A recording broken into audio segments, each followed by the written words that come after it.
Welcome to the C4 Canucks Hockey Podcast. Every week, they talk about the Vancouver Canucks with a fair amount of nonsense thrown in. Sure, they're never the first with the news, nor the best connected, and definitely more off the rails than on.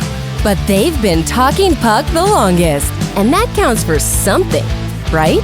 So strap in for the longest running, best mediocre Canucks Hockey Podcast. It's C4 with Chris and Anna. Hi, Anna. Hi, Craig. Hi, Chris. Hi, Craig. What is How up? you doing? Yeah, good. It's hard to be in a bad mood when, one, we don't have to watch Canucks hockey anymore, and two, the weather is so beautiful. The weather is beautiful. I mean, it does look like the clouds are finally going to set up shop over the next few days, and there is the possibility that it rains in the forecast, which is not unusual for this time of year. It's just, I think we've been getting more and more accustomed to how the solid summer weather and the consistency that it brings in Vancouver is setting up shop earlier, but that's actually indicative of a bigger problem. Yeah. But, I mean, it's sort of like, I love it, but I kind of hate it. Not for the fact that, you know, it's good weather. It's just, we got... Yeah, it we're doesn't mean temper-free. anything good. Yeah. Yeah. That's for sure. Well, that's good. Yeah, I mean, all things considered, things are okay with me. I don't know if you heard the news, Anna, but a couple weeks back, I learned that my job is coming to an end. Yes, May 28th is my last day, which kind of sucks when, you know, it's a big surprise, as I'd sort of described to people on like LinkedIn, which, you know, professionally, I have a LinkedIn page, and then throughout social medias that I have found that I have become a unrestricted free agent. So shout out to our listeners. If anyone there knows of a place that's hiring Canadians in a remote capacity to fulfill a role in the learning and engagement space, I know a guy, me. He's a good guy. I am a good guy. I mean, Yeah. I mean, I'm not good at sort of, you know, celebrating my own individual successes. Like I'm a firm believer that one of the ways to lead is to elevate those around you. And I'm always looking for ways to try to lift people up. And that's not something I'll ever stop doing. And nor would I, you know, think I've done anything different. But now, like, because obviously news is out that my tenure and my current role is coming to an end. Oh, you're this, you're that, you're awesome. And I'm like, that's all cool. I appreciate all of these well wishes. It's just, it sort of reinforces the fact that despite being all sorts of a good guy, it mattered very little in the grand scheme. My job comes to a close. And I mean, it's even harder knowing that, one, I'm the only one on my team, the only one in the division, and of a handful in sort of the department. And there were others who received notice at the end of April. I think there was 30 in total. So I'm not like unique in that fact. It's just unfortunate. And as it stands, free agency is ahead. Yes, I hope there's a bigger and better opportunity on a different pasture for you. Yes, as working in entertainment, I'm aware of the fragility of my job and other people's jobs. So, yes, and that's the thing is, I mean, everyone who is employed, there is inherent fragility. It doesn't really matter what you do. If you're self-employed, if you're working for a small business, a big business, you know, international conglomerate, there exists a level of fragility because there's so much beyond your level of control. And in some industries more than others. Entertainment, as you mentioned, I can't think of a week that I have not heard of, you know, shifts that occur in your industry. Massive and often happening. We're a very small company, so happens to us quite a bit. And like people, if you work in entertainment, you're kind of used to having contract jobs, but the last couple of years have been much more turbulent than that. Yeah.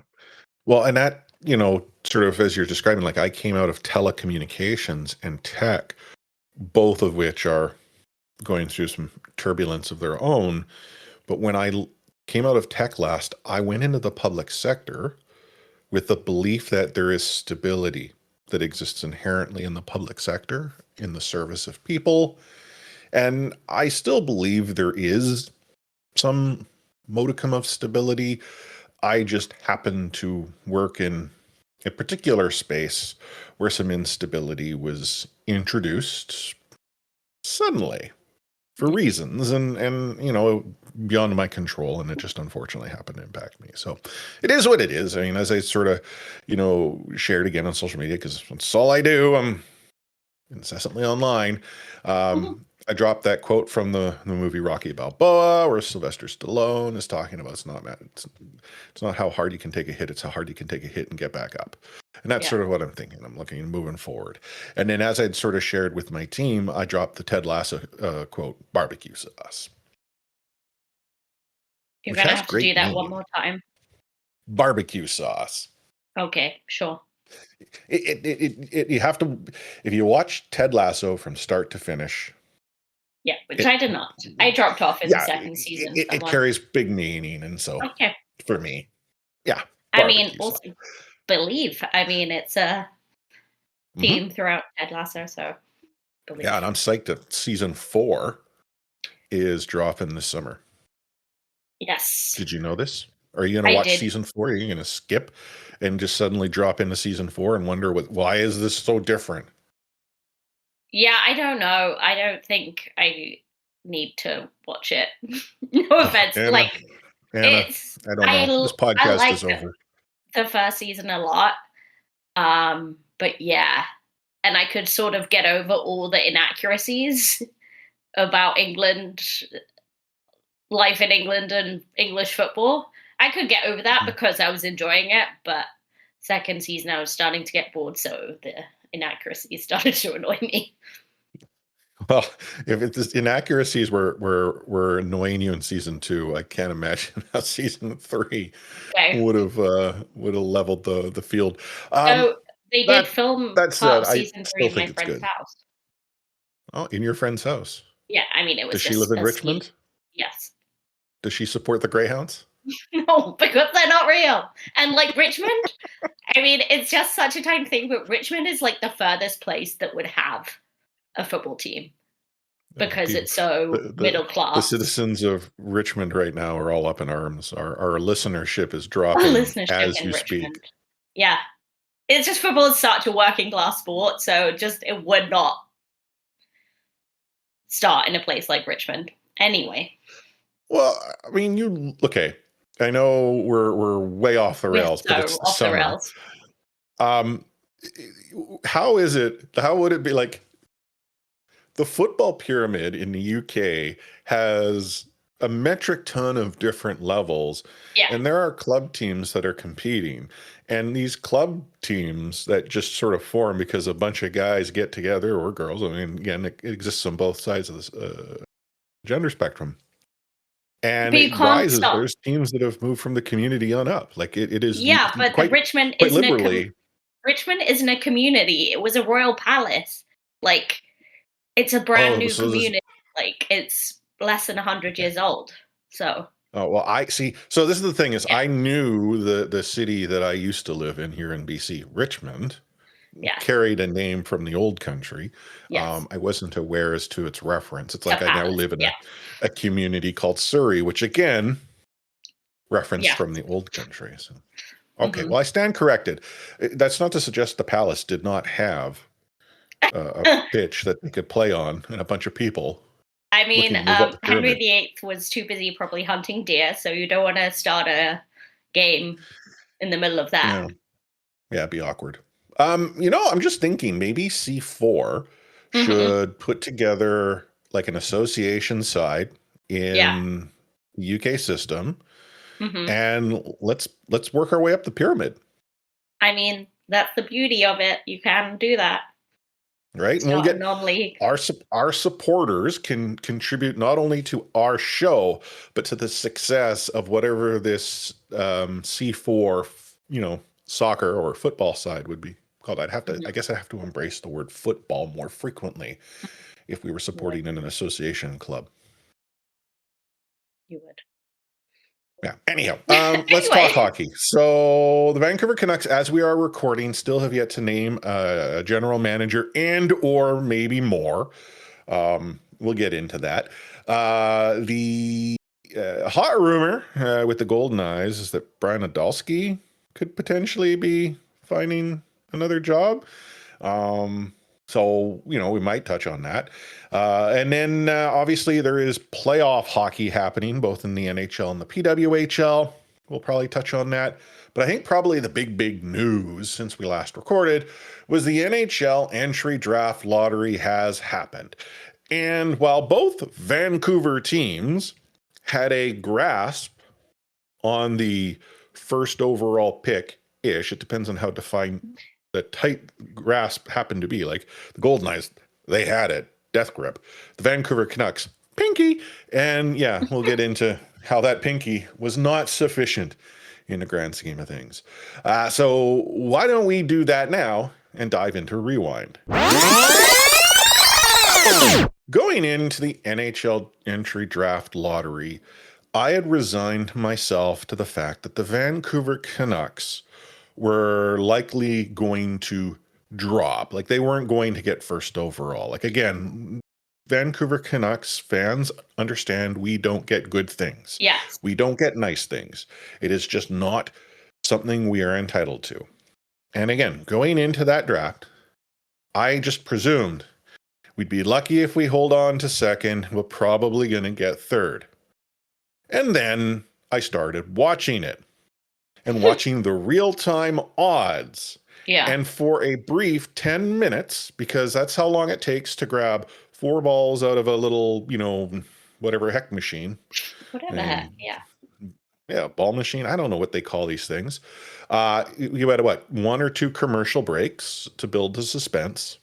Yeah, that was pretty. And lo and behold, the team that everyone had expected to win won. Not the Canucks, the Toronto Maple Leafs, of course. Now, did you know this, Anna? The Toronto Maple Leafs have, was it 10 years or whatever it was, missed the playoffs twice and had the odds they did, and both times they win first overall?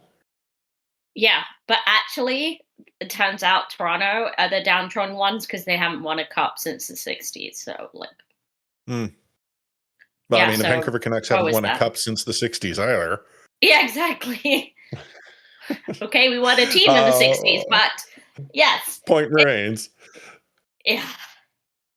So, Toronto got first. That was the hope is what kills you.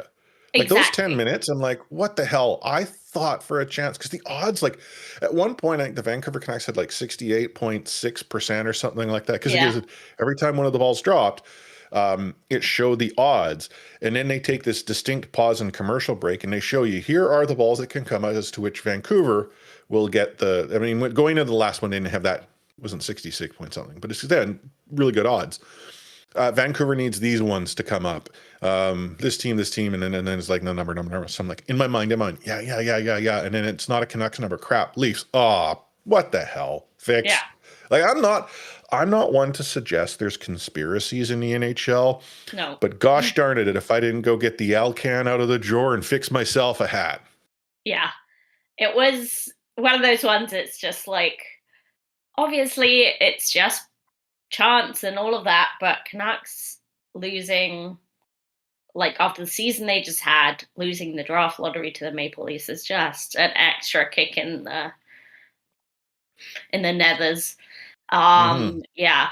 And then lo and behold, who should get second place, just in case you had your hopes up briefly, but the San Jose Sharks with the generational talent. Macklin Celebrini isn't that good of a player, really. Let's be honest. There's a reason why we call him a future Canuck, because only the Canucks can get the not good players. Yeah. I'm not upset about San Jose. Yeah. But the thing is, I'm not upset about San Jose getting second. I'm more upset that Toronto got first. Yeah, obviously, yeah. And had I not thought for that brief 10 minutes of time that Vancouver actually had a chance, Then what ultimately happened? Vancouver got the pick I expected them to get, third. Yay. But, what does this all mean? Well, the Gavin McKenna sweepstakes was sort of what we were banking on. And the presumed belief is that Gavin McKenna will go first overall. But see, the Toronto Maple Leafs decided to go and hire John Chayka and Matt Sundin to run their, hockey organization. If you did not catch the press conference introducing the pair, Steve Simmons did not agree with the choice and made his opinion known. Yeah. It's an interesting press conference, to say the least. But there is some thought that Toronto won't pick Gavin McKenna. Now, if Toronto were to go off board and take who knows who, and they don't take Gavin McKenna, then you have San Jose in this position who has, we've got Macklin Celebrini. Is Gavin McKenna like the player we would like to pair up? Like, I would think you'd want two superstars, two pillars to then, build from. But how has that helped Edmonton? Not a whole lot. Everything else around the Edmonton Oilers has been problematic. So there is some thought that San Jose would potentially go either for Stenberg or one of the top defensemen, which then means who is still left for Vancouver to choose from? Gavin frickin' McKenna, who, as we know, is a pugilist. Beats people up for talking smack about his mommy. Yeah. Although reading some of the stuff that's come out since, weird. So I don't know. But the point is, darn good hockey player. Do you think that's how it's going to go? Do you think Toronto will fumble, go off board? I don't think so. I think, and I don't see this happening necessarily either, but I think it's far more likely that Ivar Stenberg passes through San Jose than Gavin McKenna passes through Toronto. Mm-hmm. Yeah, I don't know. People are all hot about it. Yeah. You can tell Canucks fans though on social media, because most Canucks fans are currently trying to skew the algorithm somewhat by suggesting Gavin McKenna has all sorts of problems, character issues, everything under the sun. Canucks Nation is powerful, as we've found out this week. So maybe it'll work. Which we'll get into. Yeah. Okay. So, third overall, do the Vancouver Canucks take the best player available? Do they go a little off the board and draft based on the positional need? Or do they get even real freaky, trade down? Or up, I guess, in the context of the draft. Yeah. The thing is, I don't see them trading down. Number 3 pick is still a number 3 pick. I think there would be uproar if they did that. The thing is, what's best player available? I think there's so much debate at 3. And Canucks may see drafting Caleb Malhotra at 3 as best player available. But that would also fill the positional need of center. Obviously, there's other people that will say he's going to top out at a number 2 center, and when you have Braden Coots in your system, what's the point? If you're not going to get a number 1 center. Yeah. Hypothetically speaking, a little bit out of left field here, could the Canucks figure out a way to maybe trade down, but at the same time acquire another first round pick near said pick they trade down to, and potentially get a couple of forwards that share a last name? I don't think they're picking up the twins, the BC twins, the Ruck brothers. I know it. We've seen this movie before. Yeah, but the movie required them to like, let's be honest, what Burke pulled off to hold on to 2 and 3 when all was said and done was a masterpiece. Yeah, That's never going to happen again. But the benefit of the Ruck twins is that you probably don't need to get yourself 2 and 3 or have 3 and 4. You could probably work it a little bit. Yeah. Anyhow, I'm not suggesting they should do that, but no, 3's too good to give up. If you want more brothers in your system, there's another Bjork out there. We also already have Wilson. We could get a Vigo. Instead of continuing the tradition of Canucks always having the worst brother. No offense to Aiden Celebrini. Oh my goodness. The slander. I can't believe you disrespecting Aiden. Yeah. Man. But there's just so much debate out there too. It's just like Chase Reed, but he's American. Oh my God. Even though he literally plays in Canada. Well, yeah.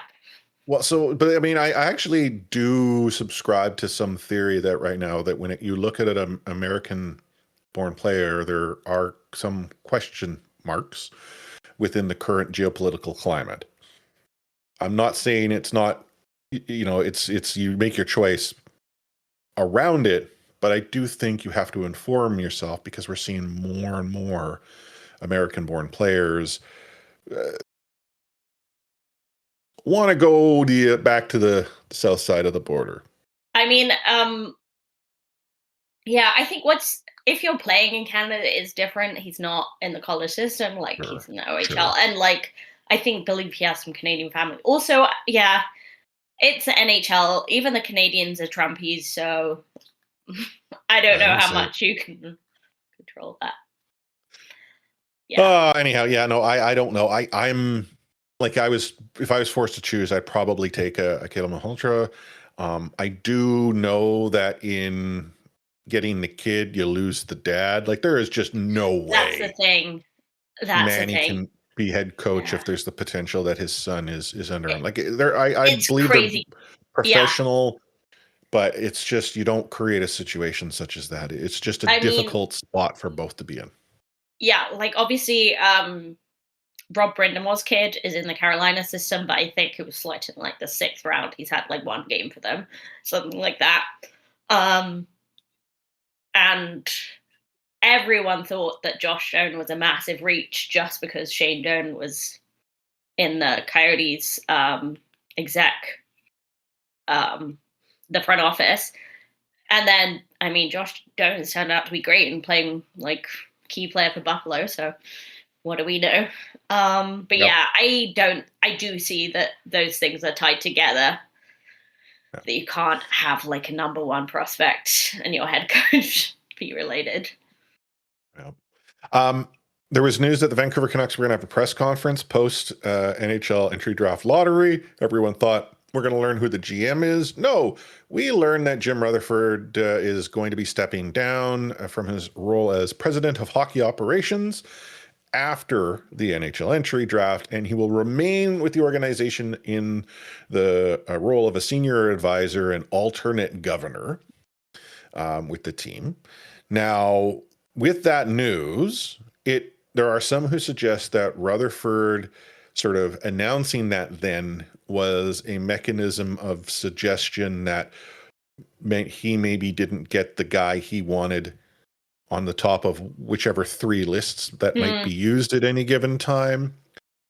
There's some suggestion that was the result of maybe his efforts behind the scenes to potentially introduce some smoke where no smoke had been seen so that Canucks Nation would react to said smoke and do what we do best. Or it could have just been that was the plan all along and the Vancouver Canucks didn't want to pay a search committee to do the work, so they just got Trader Jim. Who knows? But Rutherford is sort of moving on to whatever a senior advisor in the NHL happens to be with the Canucks. Yeah, and obviously we kind of talked about before, what does Jim's role look like, because it's very hard to be a GM and feel like you have control when you have Jim Rutherford. even like in any sort of major capacity.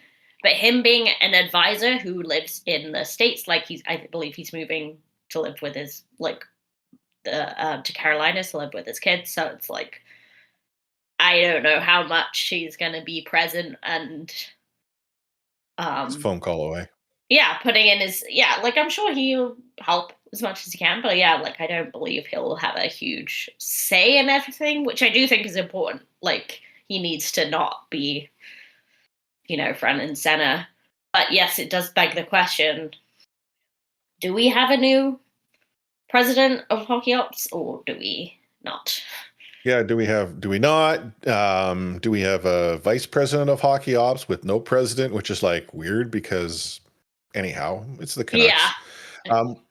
What we've also learned is that Dax Aquilini, Francesco's nephew, has been involved in many of the conversations. So maybe that was the list that we didn't know about. Dax had his own. Yeah. But what came out over the past couple of weeks is sort of a streamlining of names, one of which neither I would suggest you or I knew anything about, because why would the guy be in consideration, Pierre Dorion? But when word came out that not only was he consideration, that he was actually shortlisted, with some thought that he might be the guy, the reaction off the charts. So social media is one thing. You had mainstream media, you had new stream media, you had, all of us reacting as we do, but it was the action behind people reaching out to the organization, telling them their thoughts, like quite literally calling the club, didn't know this was an option their ticket before. reps, and telling them what would happen if Dorion got hired. And from all accounts, that message was received loud and clear by ownership, who decided maybe this guy isn't the guy we go with in the current state of our team. Yeah. He's still not like 100% ruled out, though those in the know, like Irf has said, his chances slim to nil. Gary Mason, who everyone believes is voice of Francesco, I think said Dorion's chances are nil to negative. So, but there are others who still say his name's on a list, which is scary. Yeah, I mean, there's lots of people in the NHL with their names on a list, but not necessarily one you want to be on. I like good on Canucks Nation. Nagging works, it turns out. Like, obviously, there's been some talk that maybe someone in the front office floated that name out there because they wanted that reaction. And well, it worked. Like, does seem like we are down to two standout names, at least, of Ryan Johnson, RJ. Evan Gold. Yeah. And obviously RJ's been the one in the conversation the longest, kind of talked about as the heir apparent. But Evan Gold's an intriguing name too. I mean, it's so rare in hockey that he's essentially an outsider, even though he's been in hockey for like however long, 15 years, 20 years, but like. And currently is with the Bruins. Yes. But I think hopefully that's where the similarities with Jim Benning end.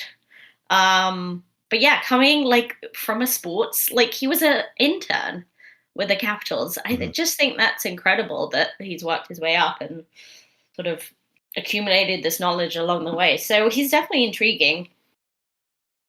Yeah, and I like how you put in the rundown. So I mean, we're simplifying here, but like RJ is your player development guy, Evan Gold is your cap analyst guy. Yeah. I think there's some value that teams are realizing that when you have a cap guy in a leadership position or in charge, they're the ones who really embrace the fact that you don't go and get a guy because he's good in the room and you pay whatever you can for him. The math needs to actually add up and fit within the bigger picture.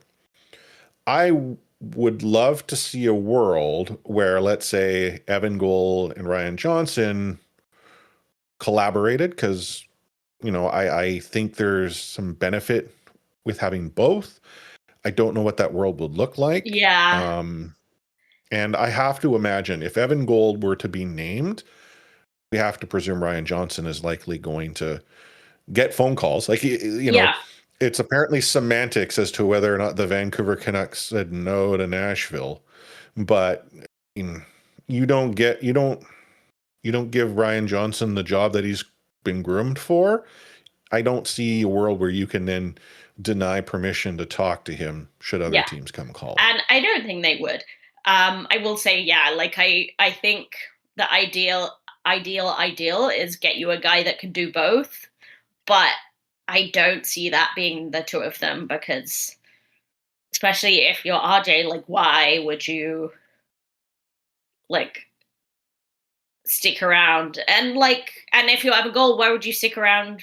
Why would you take the job where you're job sharing, or even if you've got an assistant GM who is, been with the organization that long and is so much part of it. I just don't see it happening, even though I see such strengths in both of them. So I could see the combination of skills working well, but I don't see it. I think it has to be one or t'other. Yeah, and by the time this comes out, who knows? Maybe we will know who it happens to be. But I look at those two names, and I'm actually not upset either of those two directions. It's the third strange name that would be like, what? And there are a few others that might still exist in the broader scope, but it sounds like it's coming down to Ryan Johnson and Evan Gold. And as you say, it's strange that neither of us are too upset with either one. Still, the family exists at the top, and who knows how Dax works into the picture. But hey, if the Canucks are going to Canuck, we'll Canuck on with them. One last thing. I know there is a rumor that Brian Nadolski is going to be announced as the head coach of the Czechia women's national team in the lead up to the World Championships, but there's some suggestion that this is to further showcase his abilities so that he can go elsewhere. Do you think he's back with the Golden Knights next season? I really don't know. I don't necessarily see him as a key part of their identity, and that feels strange to say he's the coach, but they're still a very young team, and who knows who's going to be on the team next year. We certainly don't. I don't know. I don't see him as oh no, for sure he'll stay. He loves this team. I'm sure he really enjoyed his year in Vancouver, but he's a young coach who takes himself very seriously. I would say that about him, which I guess you have to as a pro coach. But he's definitely ambitious. I would say that. Anyhow, again, we're not trying to suggest the deal's done or decisions made. It's just that news did sort of come out over the last few days, and I think you have to consider the Golden Knights as a team did not do as well as I think they had intended to, especially with the roster as they had on paper. It took a while before the cohesiveness existed. A lot of played into that, Sarah Nurse being injured for the first 2 months of the season. I want to say it was did not help, and when they finally started to play better, they had found themselves in too deep of a hole to get out. So anyhow, as you'd mentioned, more to learn when expansion starts to come into light. We're going to talk more about that in Half Full, Half Empty. You're listening to the C4 Hockey Podcast, brought to you by Anna, Chris, and Craig. Take hitting out of the game. You can't hit anymore, so don't do it. The unsportsmanlike conduct, I want to get an explanation on it. No kidding. Because how do you get suspended for unsportsmanlike conduct? Plus interference. There's no interference there. He had the puck. Now, Madison never ever did that before. Now, why did he do it? And that because he was mad. Well, your early favorite for the Calder Trophy, that's for sure. Elias Pettersson, you might even say your early favorite for the Hart Trophy. Just to get back to your question, Elias is going to play plenty. He's going to get a lot of power play time, and yeah, I'm concerned about our offense. We lost 200-point players, and we've got to find a way to score. So the PWHL has announced a 5-step expansion draft plan. They've announced one new city so far, that being Detroit. Hot rumor, Hamilton might be the second city for next year, though no confirmation there. That has also left fans in like Denver who thought it was a sure thing, a little bit out of sorts, and as well, other markets. The thing that's very clear, though, is we have absolutely no idea how Detroit and any other new team is going to build, and how that will impact the Vancouver Golden Knights, who only just built themselves last season. Can you explain it to me? I mean, I'd say no, but I'm closer to understanding than I was a week ago. So I will encourage people to read the article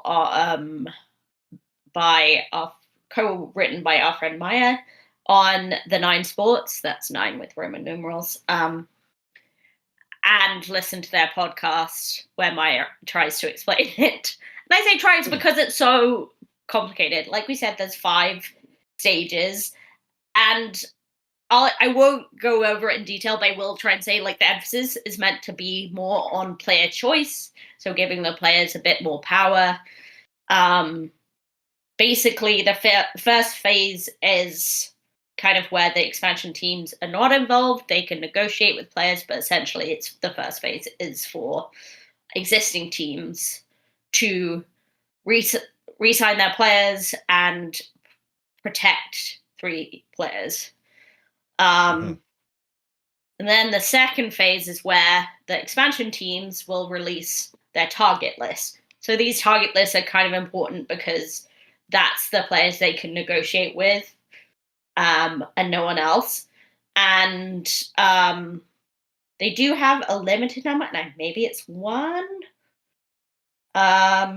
expansion franchise offer.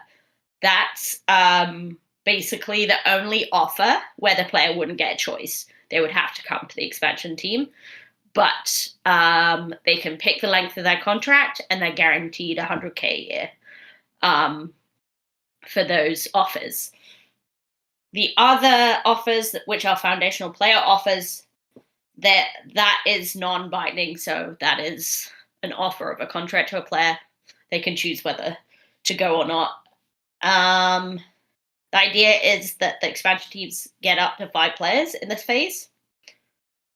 And they can start Which selecting. there might be 4 teams. Yes. Right? Like 5 players, but 4 teams. We're hoping it's 2 at a time, but we just don't know. Yeah. And then, that's when the unprotected sort of status comes in. Yeah. Because if there were 20 players potentially being, signed in this process, yes, there's would be a lot. Like, there are going to be teams where multiple players are departing your roster, without much control. Because again, you can only protect 3, and it can drastically alter how you move forward. Now, although there is a limited number that can go from each team. But still, there's only so many teams in the league. Like and again, I'm basing it on the extreme. If there were 4 teams, I feel if there's 2, they can lose 3 players. Yeah. Yeah. So like it's that's the problem is if there's 4 teams, and each team can only lose 3. Yeah. There's what, only so many players. Like every team's going to lose at least 2. Right. Yes. Anyhow, and then obviously we get more into the sort of quote unquote free agency phase where, as on expiring contracts, can sign for the expansion teams and so on and so forth.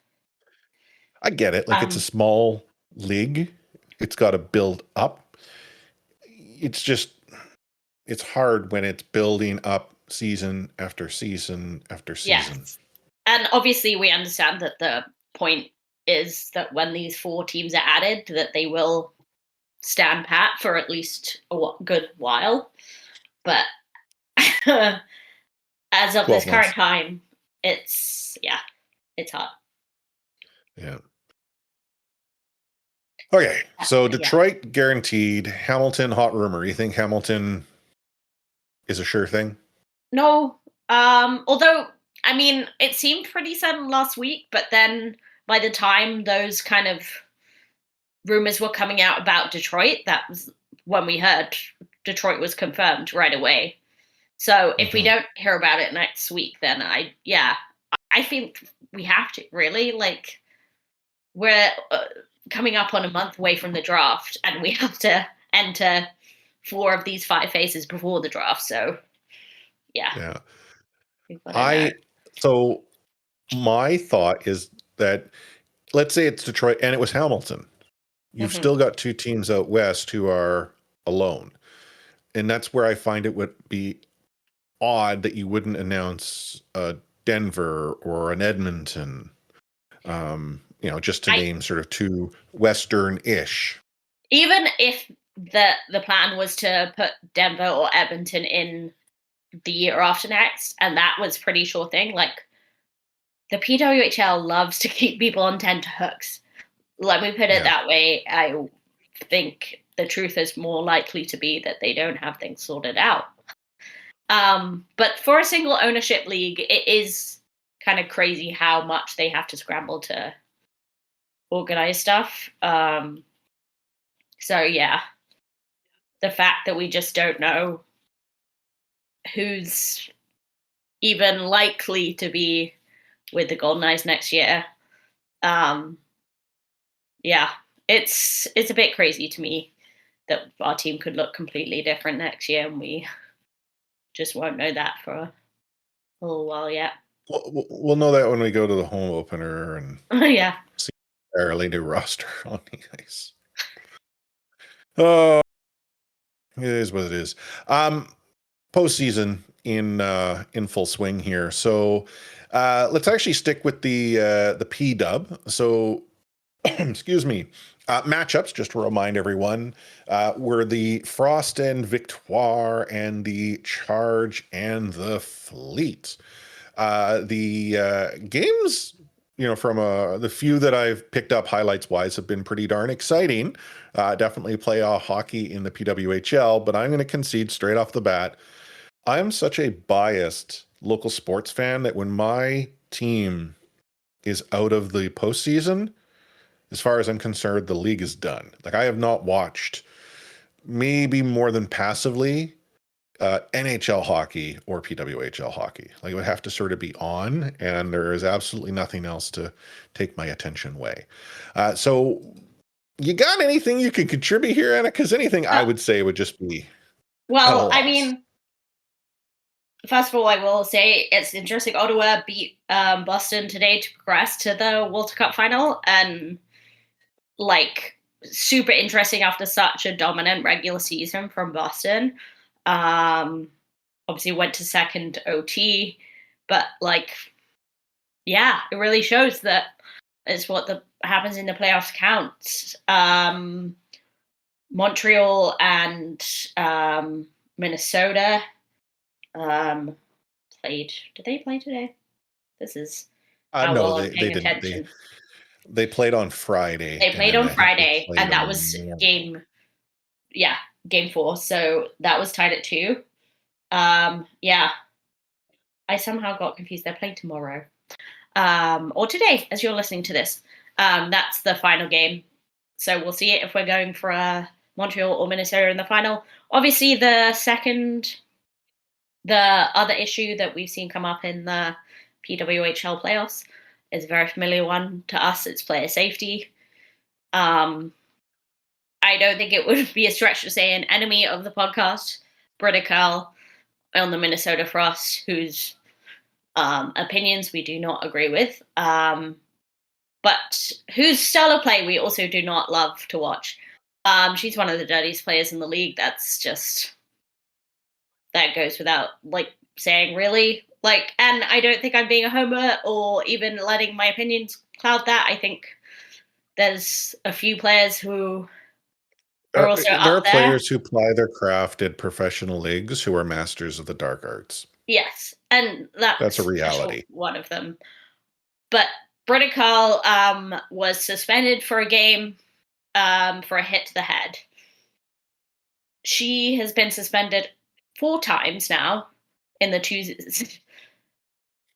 3 seasons of the PW. 3 of them for checks to the head.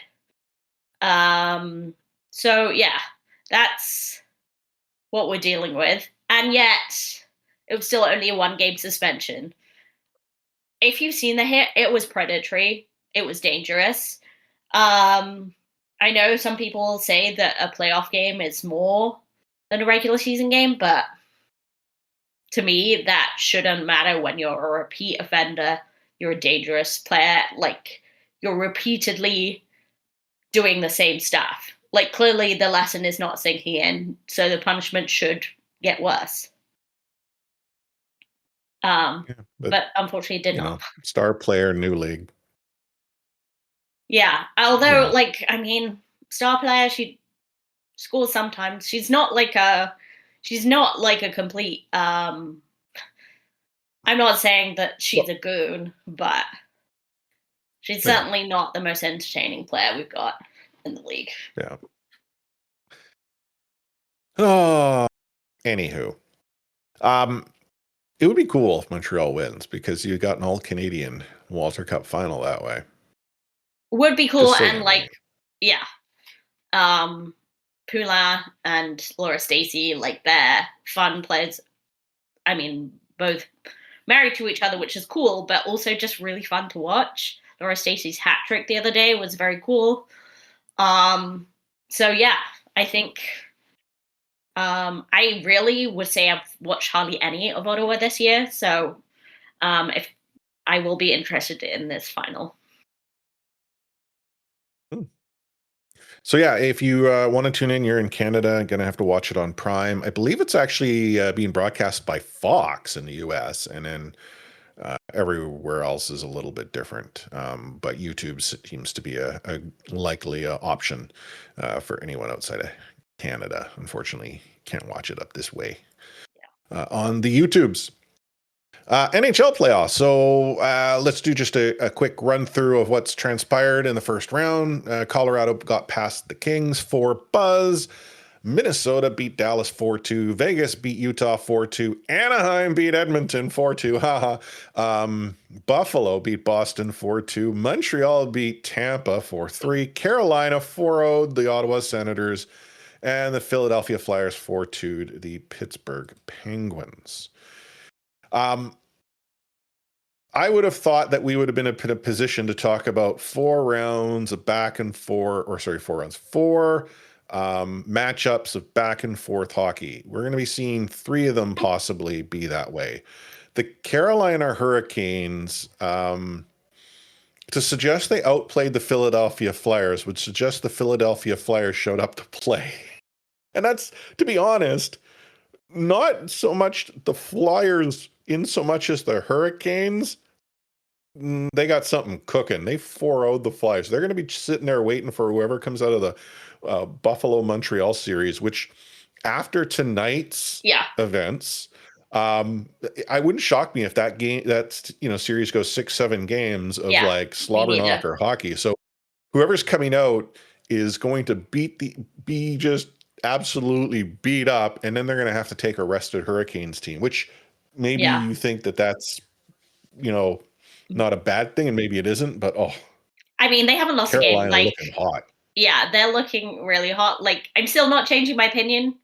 Like, I'm still on Colorado, but Carolina look really good, it has to be said.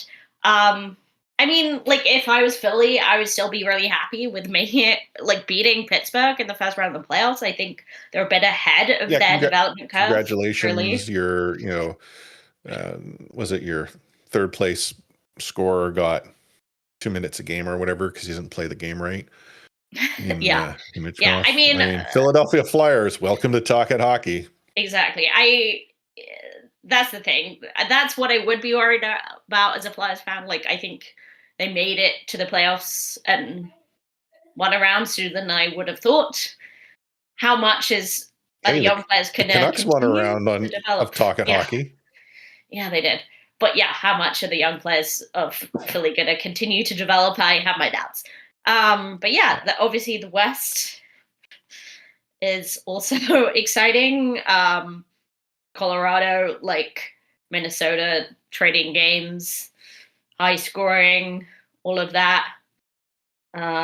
Was it like 8-7 was the first game, I think? Like Colorado. Like that? It was crazy. 9-7? Okay, yeah. Because there was a statistic that LA scored 7 goals across 4 games. Minnesota scored 7 across 1. Yet Colorado still won that one. I was going to say that, they didn't even win. Vegas and Anaheim in the playoff series where you're just rooting against both teams somehow. I mean... Okay. I'm not going to lie. I took some joy out of watching the Ducks beat the Oilers. Sure. But Joel Quenneville versus Carter Hart, like... No. Like, I'm just being honest. Yeah, and I do double take disqualification. Comfort. Whoever comes out of Colorado, Minnesota... Well, as long as Colorado comes out of that. Yeah, they will definitely beat them. So, Colorado-Carolina final? It's kind of what it's looking. And I'm not trying to discount like a Montreal or a Buffalo at this point, but unless that series takes a drastic turn in one direction, it's tough to see how whichever team survives then having enough in the tank to slow down the Hurricanes, let alone beat them. But it was the first time since the 80s that a team has gone 8-0 over 2 rounds. Oh, really? I think it might have been the 80s. Maybe it's the 60s. It has been a long time. I think it would be the 80s. That would make sense because you had some dominant Edmonton teams with Edmonton and New York. And then you'd have to go a little bit back further for Montreal. But yeah, unreal. In a couple weeks' time, when we get back together with our next episode, we'll be talking about the potential of someone already waiting to, play for the Stanley Cup Finals if it's Carolina and the way they're playing. But I think I still like Colorado. Still big fans. I still like the way they're set up. And Quinn losing would just be a fun bonus. Hey, now, come on, Quinn Hughes. He was a good soldier. Did his part. He's a great leader of a Canadian team. Not everyone can do that. So if you watch any of the post-game interviews, anytime a question of Vancouver comes up, there's so many things that Quinn could say. But instead he chooses, I don't remember, or I don't know anyone. Like he either knows he's doing it or he is that type of person, but he is doing everything in his power to become the villain. Like this is the part that I don't quite understand. You probably would have had fans who accept that you wanted to leave the organization the way it was. Like, I don't think there's too many people that would question that. But then to go and make the comments that he has ever since. I didn't know anyone on that team. They got traded away. Well, there's a whole lot of players you were playing with and technically were the captain of. Talking about playoff hockey. I don't remember what it was like in Vancouver. We had playoffs? Yeah. Yeah, I know not too many, but you did. And it's just so surreal. And so it's at this point, I'm genuinely curious what type of response he's going to get upon his return. It almost feels like he'll have to go on a remediation tour. But I could honestly see when asked, hey, it's your first time back in Vancouver. What do you think? I don't know. It's just like any other game. Yeah. Don't know anyone on that team. They all got traded. Yeah. Maybe he can do a few more IMAC interviews between now and then to endear himself. I really don't understand what's happening there. Stop writing about him. the other avenue with Quinn is you could say like, yeah, it was, not too, I don't know anything about the fans. They're great. Like there are things you can do to like ingratiate yourself. And he's you just don't have to choosing be, not to. Yeah, he really is. But yeah, I also don't understand, what iMac is doing. Like, stop being so obsessed with him. It's over. Like, we're over it. Yeah, I don't wish Quinn, ill, but when, I see him giving up on a empty net shot and then realizing that it's actually going to go in and then trying again, not going to lie. Yeah. Kind of enjoyed it. Yeah, like, don't get us wrong. Like, he's still an insane player. He's, like, heavily involved in Minnesota's success right now, but I am no longer interested in him. Yeah. No, but the thing, look, is he the best defenseman the Vancouver Canucks have ever had? Yes. Yes, 100%. And arguably, probably one of the best players they've ever had. Yes. Now, does that mean we have to like him? No.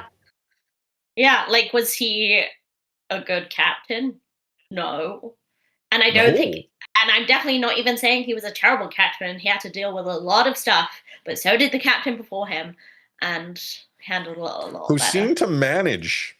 Yeah. And like, and you consider like when given opportunities, like Bo Horvat did make one comment when in New York about the fans in Long Island being something he'd never heard. Yeah. I actually look at what he was saying as not a shot at Vancouver fans. That was a shot, not sort of shot. It was an opportunity for him to ingratiate himself in Long Island. I got no he apologized a bunch for it. It was just like, he couldn't even be a good villain. No, but that's the thing is like, if Quinn had said like, I've not heard something like this in a long time. These fans are great. Like you go and you talk about where you are and how the fans are. I get it. Totally. But just to go out of your way to say, I don't remember, I don't know. And then like, and, have the guy you're sitting there with, chuckling under his breath on your answer. More is being said because your partner at the press conference is giving it away. You're saying other things that he has context to that we lack. So how else do we read it? I'm bitter. I will say like, and this final thing, because I do admit that we are a bit obsessed with the past here and relitigating everything. No. Don't make me get upset about 94. Yeah, but when people talk about the mistake Canucks made in picking Miller over Horvat, I think it's underestimated because you are not looking at just the players and the team. It's just the whole atmosphere, the whole locker room shifted when that happened. Yeah. And I know you said it was their last thing. I want to have my 2 cents there. Statistically speaking, Miller was the right choice. And if that's all you did, you were looking at statistically the better player, the player with the greater ceiling, that was the right choice. But going back to my comment earlier about the choice of Evan Gould as a general manager and having a cap guy, it's part of a bigger equation. Yeah. And that's for a gosh darn long time here in Vancouver. There was no equation. It was like, what does my gut tell me? Is this the type of player you want? Not like, hey, what does this guy provide us beyond the stats on the ice? And again, Bo Horvat was and again, 2020 hindsight here, was a great servant to the Vancouver Canucks in a role as a captain. And it's unfortunate that, they made that choice because you're right. It changed everything. Not to suggest the Canucks are any better with Bo in town. There's all sorts of other problems that would have still existed. Yes. But I doubt the locker room schism and everything that transpired happens under the leadership of Bo Horvat. Anywho, here we are. End of an episode. We'll be back in a couple of weeks' time talking about what's going on. Maybe the Vancouver Canucks have a GM. Maybe they don't. Maybe they have a president of hockey operations. Maybe they have a VP. Maybe Francesco just announces, I'm running everything. You'll see me on the bench because we got rid of Foote and I'm the head coach too. That would actually, to be honest, expedite a lot of the decision-making that seems to take place with the organization. So, let's get Francesco to take it all on. You've got it out in the open at that point. Yeah, I mean, Jerry Jones did that in Dallas. I mean, he didn't really coach, but he did pretty much everything else for a spell. And look at the Dallas Cowboys in the NFL. Lots else can happen in the PW, more teams, expansion, all that jazz. So you and I'll be back to talk about it then. But before we wrap things up, what final words of wisdom do you have for our listeners all this week? Well, as we said, is Mother's Day in most countries, not in the UK though, but still shout out to my mom anyway. Hi, Anna's mom. Shout out to you. If you I celebrate had Mother's lunch with Day, my mom. oh, well, that's lovely. I went to a Mother's Day powwow at Trout Lake, which was very cool. So even though I did not celebrate with my mom, it was still. Is there any trout in Trout Lake anymore? I doubt it. Because although trout, people like, do for fish those there. who don't, people do like, fish there still. It's a lake here in Vancouver that I believe was man-made. Like, it's not a traditional lake in the sense. It's called Trout Lake because it was at one point, and maybe still is, full of trout, but I don't know. Anyhow, shout out to Anna's mom. Shout out to my mom too. Although my mom doesn't. And Marnie, of course. Well, yeah, that's a given. Yeah. But yeah, shout out to Marnie. Final words of wisdom for me. Always good to have your resume up to date because you never know when you need to put it to use. I let mine get a little stale over the course of a few years, so I'm having to buff and shine it. And if you have any recommendations as to how to buff, shine, and improve upon a resume, I'm all ears. Reach out to me. I'd be happy to chat about it. But again, if anyone has an opportunity for a learning and engagement specialist, a guy with two thumbs, and me, I'd be also happy to chat about that. Or the winning lottery numbers. I've told people I would make a great house husband. If we win the lottery, I'm totally going house husband. I think you'd be good at it. I think I would too. And like, it would allow me to do more of the cooking and stuff like that, which I'm really starting to enjoy. Give me the opportunity to, be more involved in my daughter's activities and what have you, getting her to school, picking her up, getting her everywhere, doing stuff around the house, and there's so much I'd want to do. I'd be a really good house husband. And I'm not suggesting that Marnie couldn't be a good housewife. She totally can. And if we win the lottery, we can be each other's house husband and housewife. We just be house people. Because we're filthy rich. Filthy rich.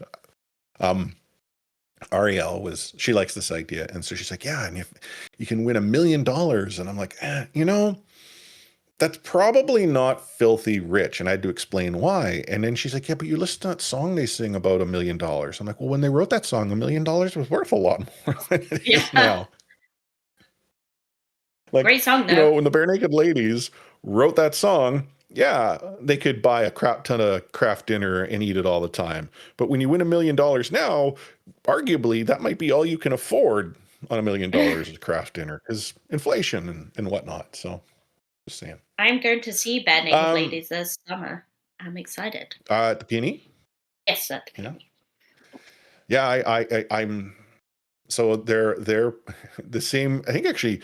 Back-to-back nights, the two groups or performers that I would like to see, Weird Al Yankovic and Bare Naked Ladies, and I want to say they're like Wednesday, Thursday, or like Tuesday, Thursday, or something the same week.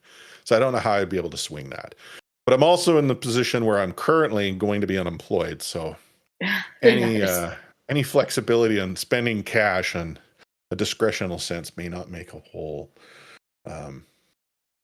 a real good choice. Anyhow, if you've reached this point of the show and you want to reach out to us, we're on the social medias. I am at Lightforce, Anna's A4603, and then all the derivatives based on whichever social media platform you happen to be reaching out on. To the one person who DM'd me on X asking me if I'm okay, I am. The problem is I refuse to use it. So it's kind of awkward. Yeah. Please reach out to me on Threads, Blue Sky, C4 Discord, many different ways to get in touch with me. And then the podcast, it's c4podcast.com on Blue Sky, at the Real C4 Podcast on Threads, and at the C4 Podcast on X. If you'd like to support the show monetarily, either throwing a few bucks our way for Anna and I get together and spend some pints, or potentially for me to cry my tears into pints as I drink them because I am unemployed, you can go to C4pod or buymeacoffee.com/C4podcast. Buy me a coffee, otherwise known as Buy me a pint. And a few bucks on a one-off basis are going directly into the pint fund.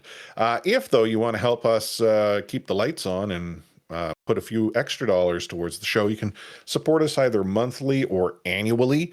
It's $5 recurring every month, $50 recurring every year. That's in Canadian, so for our international listeners, probably less based on where I see most of our listeners come from, for many of you, with exchange, but all that money helps us ensure that there is a means to pay the bills to keep the said lights on.